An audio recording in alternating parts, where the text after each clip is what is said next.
Welcome to Venba love dance channel. இன்னைக்கு என்ன பார்க்க போறீங்கன்னா, நான் வந்து ரொம்பவே விருப்பப்பட்டு போகிற ஒரு முருகர் கோயில் அப்படின்னா அது சிறுவாபுரி தான். ஏன்னா என் வாழ்க்கையில் நிறைய விஷயங்கள் மாறினது அந்த கோயிலில் போயிட்டு தான்ங்கிற ஒரு நம்பிக்கை எனக்கு நிறையாவே இருக்குது.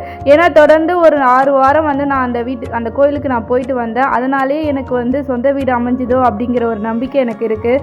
அதனால் எந்த ஒரு விஷயம்னாலுமே நான் அந்த கோயிலுக்கு போயிட்டு வர ஒரு பழக்கம் எனக்கு இப்போ வந்துருச்சு. எனக்கு கிட்டத்தட்ட கொஞ்ச நாளாக கோயிலுக்கு போகவே முடியல. பாப்பா பர்த்டேக்கு அப்புறம் சரி நானும் பிளான் போடுவேன், ஆனால் போக மாதிரியே அமையாது. இந்த தடவை நான் பிளானே போடலை, என் ஹஸ்பண்டே கூப்பிட்டு போகிறேன் அப்படின்னு சொல்லிட்டு ஒரு வழியாக முருகர் கோயிலுக்கு காலையில் கிளம்பிட்டோம். அன்றைக்கி விஜயதசமி அப்படிங்கிறனால கோயில் கூட்டமாக இருக்குங்கிற ஒரு டவுட்டில் தான் போனோம். சரி எப்படியா இருந்தாலும் எவ்வளோ பெரிய கூட்டம் இருக்கும் போதே செவ்வாய்க்கிழமையில் அவ்வளோ க்யூவில் நின்று நம்ம சாமியை பார்த்து வந்திருக்கோம். இப்போ இருக்கிற கூட தான் என்ன அப்படிங்கிற மாதிரி தான் எனக்கு தோணுச்சு. அதனால் எல்லாருமே கிளம்பி கோயிலுக்கு கிளம்பியாச்சு. ஏன்னா ஒவ்வொரு தடவையும் பிளான் போட்டு போகாமல் இருக்கும் போது மனசு கஷ்டமாக இருக்கும். என்னடா அது முருகருக்கு நம்மளை பார்க்க கூப்பிட மாட்டுறாரா, என்ன இது ஏன் இப்படி தடங்களாக ஆகிட்டே இருக்குது அப்படிங்கிற ஒரு வருத்தம் எனக்குள்ளே இருந்துகிட்டே இருந்தது.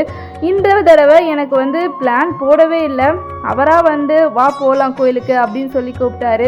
சரின்னு சொல்லிட்டு நானும் கிளம்பி போயிட்டோம். அதுக்கப்புறம் தான் எனக்கு தோணுச்சு பர்த்டே வருது, அதனால் பர்த்டே அன்றைக்கி அவர் எங்கேயோ வெளியே போகிற மாதிரி இருந்துச்சு ஊருக்கு.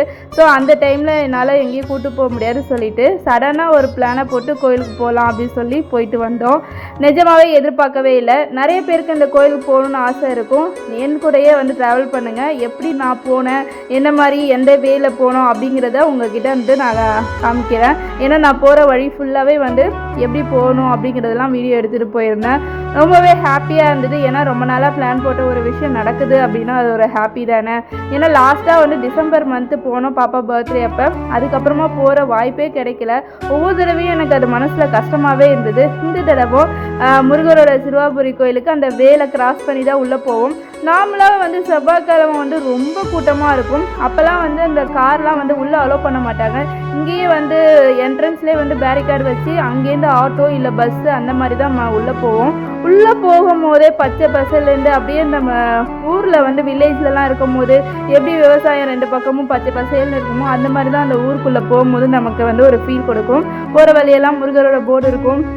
அதே போல் நமக்கு அந்த கோயில் போகிறதே ஒரு ஃபீல் நல்லாயிருக்கும். ஏன்னா ஃபுல்லாகவே வயல்வெளியாக இருக்கும். பார்த்துட்டு அந்த வயல்வெளிக்கு நடுவில் முருகரோட பாட்டை போட்டுட்டு நம்ம போகும்போது ரொம்பவே ஹாப்பியாக இருக்கும். அன்றைக்கி நாங்கள் கூட்டமாக இருக்குமோ அப்படிங்கிற ஒரு டவுட்டில் தான் போனோம். போகிற வழியெல்லாம் கூட்டமே இல்லை. அந்த டேர்னிங் ஆன பிறகு தான் 1 by 1 கார் வரதை பார்த்தோம். ஐயோ உள்ளே என்னமோ கூட்டம் ரொம்ப அதிகமாக இருக்குமோ அப்படிங்கிற ஒரு ஃபீலிங்ஸ் இருந்தது. நாமளாக கூட்டம் இருந்துச்சு. நான் போகும்போதெல்லாம் செவ்வாய்க்கிழமை டைம்லலாம் 1 year பேக் சொல்கிறேன், அந்த குளம் வரையும் சுற்றி க்யூவெல்லாம் இருக்கும். நான் அதெல்லாம் ஆல்ரெடி வீடியோஸ் லாஸ்ட் இயரில் நான் போட்டிருக்கேன் 1 year பேக்கு. கண்டினியூஸாக பாப்பாவோட ஹாலிடேஸ் டைமில் நான் கண்டினியூஸாக 6 வாரம் செவ்வாய்க்கிழமை போயிட்டு வந்தேன். எனக்கு அது ரொம்பவே பிடிச்சிருது. காலையிலேயே பிரம்ம முகூர்த்த டைமில் எழுந்திரிச்சு வீட்டில் விளக்கு ஏற்றிட்டு மார்னிங்கே கிளம்பிடுவோம். 5 o'clock அங்கே கோயிலுக்கு ரீச் ஆகணும்னு சொல்லிட்டு மார்னிங்கே கிளம்பி 6 o'clock 7 o'clock சம்டைம்ஸ் போனாலும் அந்த க்யூ அவ்வளோ தூரம் நிற்கும். ஒன்லி செவ்வாய்க்கிழமை தான், செவ்வாய்க்கிழமை மட்டும்தான் அந்த கூட்டம் இருக்கும். நார்மல் டேஸில் போனோம்னா அப்படி ஒரு கூட்டம் ரொம்பவே தெரியாது. நார்மலான ஒரு கூட்டம் தான் இருக்கும். போகிற வழியெல்லாம் கடை தெரு இருக்கும், டிஃபன் கடை, அதே மாதிரி காய்கறி கடை எல்லாமே விற்பாங்க. நமக்கு போயிட்டு நம்ம ரிட்டர்ன் வரும்போது ஏதாவது ஒரு கட்டைப்பை எடுத்துகிட்டு போனால் பை நிறையா காய்கறி வாங்கிட்டு வரலாம். அந்த மாதிரி தான் அந்த ஊர் ஃபுல்லாக இருக்கும். அதே மாதிரி அங்கே ஒரு தாமரை குளம் இருக்கும். நிறையா நம்ம பார்த்துட்டே போகலாம் போகிற வழியெல்லாம். அதுக்கப்புறம் கிட்ட நெருங்க நெருங்க கூட்டம் அதிகமாக இருக்குங்கிற மாதிரி ஒரு ஃபீல் வந்துச்சு. நல்ல வேளை எங்களுக்கு அந்த டேர்னிங் வந்து கோயிலுக்கு முன்னாடியே வந்து ஒரு இடத்துல ஒரு கேப் இருந்துச்சு.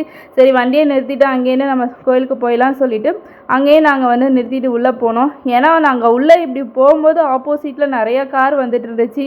ஒரு வேளை உள்ளே கூட்டம் இருக்குமோ அப்படிங்கிற ஒரு டவுட்டை தான் போனோம். இருந்தாலும் வந்து க்யூவில் நின்றுட்டு நம்ம போயிட்டு முருகரை பார்க்குறதே ஒரு சந்தோஷம்தான். ஏன்னா நம்ம வந்து நார்மலாக போயிட்டு நிம்மதியாக அப்படியே கும்பிட்டு வரதும் க்யூவில் நின்று முருகரை யோசித்து எப்படா உன்னை பார்ப்பேன் முருகா அப்படின்னு நினச்சிட்டு போகிறது ஒரு சந்தோஷம் தானே.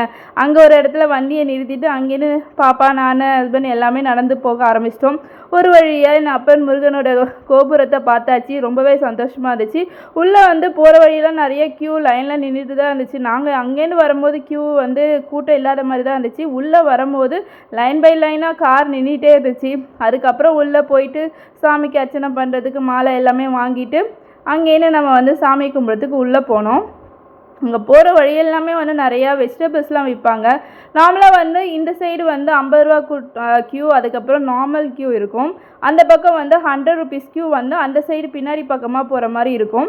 நான் 100 ருபீஸ் க்யூவிலே போயிட்டோம். ஏன்னா லேட் ஆயிரும், நம்ம கொஞ்சம் சீக்கிரமாகவே பார்த்துட்டு போயிடலான்னு சொல்லிட்டு க்யூவில் நின்றுட்டு போனோம். அந்த க்யூவுக்கே ஒரு 1/2 அன் ஹவருக்கு மேலே நின்றுட்டு தான் நாங்கள் போய் முருகரை பார்த்தோம். க்யூவில் போகும்போதே பாப்பா கிட்ட வந்து முருகர் பாட்டி என்னெல்லாம் தெரியுமோ அதெல்லாம் பாடிட்டு வா பாப்பா அப்படின்னு சொல்லிட்டு டைம் பாஸ் ஆகும் அப்படின்னு சொல்லிட்டு 2 பேரும் வந்து முருகர் அவரோட ஸ்கூலில் சொல்லித்தர முருகர் பாட்டெல்லாம் பாடிட்டே போனோம். இது ஃபுல்லாகவே 100 ருபீஸ் க்யூ. அந்த க்யூவே எவ்வளோ இருக்குதுன்னு பாருங்கள். நாம க்யூவில் போயிருந்தால் கூட சீக்கிரமாக போயிருப்போம் போல். இந்த க்யூவில் வந்து ரொம்ப நின்று பொறுமையாக போகிற மாதிரி தான் இருக்கும். அதுக்கப்புறம் உள்ளே வந்து பேக் சைட்லேருந்து ஒரு கேட் இருக்கும். அந்த கேட்லேருந்து உள்ளே போயிட்டு இதுதான் என்ட்ரன்ஸ்லேருந்து உள்ளே வர்றது. அது வழியாக வந்து முருகரை பார்க்கறதுக்கு போயிட்டு சாமியை கும்பிட்டாச்சு. அதுக்கப்புறம் வந்து பாப்பா காலையிலே டிஃபன் சாப்பிடாம வந்தனால பசிக்குதுன்னு சொன்னால் சரி பிரசாதமாக புளி சாதமும் அங்கே வந்து பஞ்சாமிர்தம் அதுக்கப்புறம் என்னென்ன பிரசாதம் இருக்கோ அதெல்லாம் வாங்கிட்டு அங்கே கொஞ்சம் சாமியை கும்பிட்டு அதுக்கப்புறம் வந்து கோயிலில் கொஞ்சம் நேரம் உட்காந்து பேசிகிட்டு இருந்தோம். அங்கே வந்து நார்மல் கூட்டத்தோட இப்போ நார்மலாக வடபழனி கோயிலில் நார்மலாக எப்படி இருக்கும் அந்த மாதிரி கூட்டம் இருந்துச்சு தான். அதுக்கப்புறம் அங்கே சாமியெல்லாம் கும்பிட்டோம். அதே மாதிரி வெற்றிலை தீபம் போடுறது நான் வந்து இதுக்கு முன்னாடிலாம் பார்க்கல. இப்போ இதுக்கு முன்னாடி போட ஆரம்பித்தாங்களா என்னன்னு தெரியல. இப்போ வந்து வெற்றிலை தீபத்தை வந்து அந்த 6 வெற்றிலை வச்சே வந்து விளக்கெல்லாம் விற்கிறாங்க. நம்ம வந்து வெற்றிலை தீபம் கோயிலே வந்து நம்ம போடுற மாதிரி. நான் வந்து நேராக உள்ளே வந்துட்டனால அதெல்லாம் நான் பார்க்கல. இல்லைன்னா அங்கேயே வந்து வெற்றிலை தீபம் ஒன்று போட்டுட்டு வந்திருப்பேன். அதுக்கப்புறம் பாப்பா மாலை போட்டு நில்லு பாப்பா அப்படின்னு சொன்னால் அவன் மனசில் உடனே முருகரோட பொசிஷன் தான் ஞாபகம் வந்துச்சு. அழகாக முருகர் மாதிரி போஸ்ட் எடுத்துகிட்டு இருந்தா. அழகாக வந்து உள்ளே கொஞ்சம் நேரம் சாமியை கும்பிட்டு நிம்மதியாக வந்து வந்ததே ரொம்பவே ஹாப்பியாக இருந்தது. கோயில் கோபுரத்தை பார்த்தாலே ஒரு சந்தோஷம் கிடைக்கும். உள்ளவே நம்ம மன நிம்மதியோடு போய் சாமி கும்பிட்டோங்கிற திருப்தி கிடச்சிச்சு. அதுக்கப்புறம் அங்கே எல்லாமே சாமி கும்பிட்டு கொஞ்சம் நேரம் டைம் ஸ்பெண்ட் பண்ணிவிட்டு வந்தாச்சு. நாமளாக வந்து இங்கேருந்து போகும்போது நம்ம வீட்டிலேருந்து வந்து ஒரு 1 ஹவர் அரௌண்ட் வந்து ஆயிரும். இருந்தாலும் அந்த கோயிலுக்கு போனால் தான் எனக்கு ஒரு சந்தோஷங்கிற மாதிரி தான் எனக்கு மனசில் தோணும். ஏன்னா ஒரு சில பேருக்கு ஒரு சிலதில் நம்பிக்கை இருக்கும். எனக்கு நம்பிக்கை இந்த கோயிலில் இருக்குது. அதே போல் வந்து திருச்செந்தூர் போகணும் ஒரு ஆசை இருக்குது தான். ஆனால் அந்த முருகர் வந்து எப்போ தான் என்னை கூப்பிடுவார் அப்படிங்கிற மாதிரி தான் இருக்கும். ஏன்னா ஒரு தடவையாவது அங்கே போயிட்டு வந்துடணும் அப்படிங்கிற மாதிரி கிரகப்பிரவேசப்பையே வந்து ஐயர்லாம் சொன்னாங்க. சீக்கிரமாகவே அவரை போய் பார்க்கணும், கடவுள் சீக்கிரமாக என்னை முருகர் கூப்பிடணும் அப்படின்னு தான் மனசில் நினச்சிட்டு இருந்தேன்.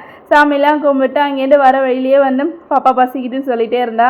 சரி ஏதாவது ஸ்நாக்ஸ் சாப்பிட்லான்னு சொல்லிட்டு அந்த டியூப்லலாம் ஐஸ்க்கு வந்து சின்ன வயசுலலாம் வைப்பாங்கள்ல அது மாதிரி வாங்கி ஜூஸ் குடிச்சிட்டே நடந்து வந்துட்டு இருந்தோம். அதுக்கப்புறம் வர வழியில் எங்கேயாவது வந்து டிஃபன் சாப்பிட்டுக்கலாம் பாப்பா, இங்கே எங்கேயும் இல்லை அப்படின்னு சொல்லிட்டு. நார்மலாக செவ்வாய்க்கிழமை நாங்கள் வரும்போதெல்லாம் நிறையா வந்து தள்ளுவண்டி கடை டிஃபன் கடை நிறையா இருக்கும். ஆனால் இப்போ நார்மல் டேஸில் அந்த மாதிரி இருக்காது போல். விஜயதசமி இருக்கிறனால ஓரளவுக்கு கூட்டம் இருந்துச்சு தான். அதுக்கப்புறம் போகிறவங்களாம் கேட்டுகிட்டே இருந்தாங்க, ரொம்ப கூட்டமாக இருக்கா, க்யூவில் நிற்கிதே அப்படிலாம் கேட்டுட்டு தான் இருந்தாங்க. அந்தளவுக்கு ரொம்ப பெரிய கூட்டம்லாம் இல்லை, நார்மலாக இருக்குது, சாமி கும்பிடலாம் அப்படின்னு சொல்லிட்டு அங்கேருந்து வண்டியை எடுத்துகிட்டு வெளியே வந்துட்டோம்.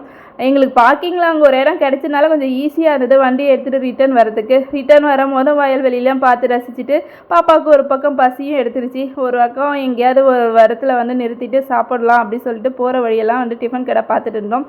அங்கே ஒரு இடத்துல வந்து டிஃபன் கடை இருந்துச்சு. அங்கேயே உட்காந்து டிஃபன் சாப்பிட்டு இருந்தோம். அந்த இடத்துலையே வந்து கொஞ்சம் வயல்வெளிலாம் இருந்து நல்லாவே இருந்தது பார்க்கறதுக்கு. வியூ ரோட்டில் போகும்போதே அந்த கடை இருந்துச்சு, டேஸ்ட்டும் நல்லா இருந்தது. அங்கேயே சாப்பிட்டு கொஞ்சம் நேரம் அங்கே டைம் ஸ்பெண்ட் பண்ணிவிட்டு சாப்பிட்டு முடிச்சுட்டு அங்கேருந்து வண்டியை எடுத்துகிட்டு வீட்டுக்கு வந்தாச்சு. நிஜமாவே ரொம்ப நாள் கனவு கண்டது நிறைவேச்சுங்கிற மாதிரி ஒரு ஃபீலிங்ஸ் இருந்துச்சு. நெக்ஸ்ட் வீடியோவில் பார்க்கலாம். HD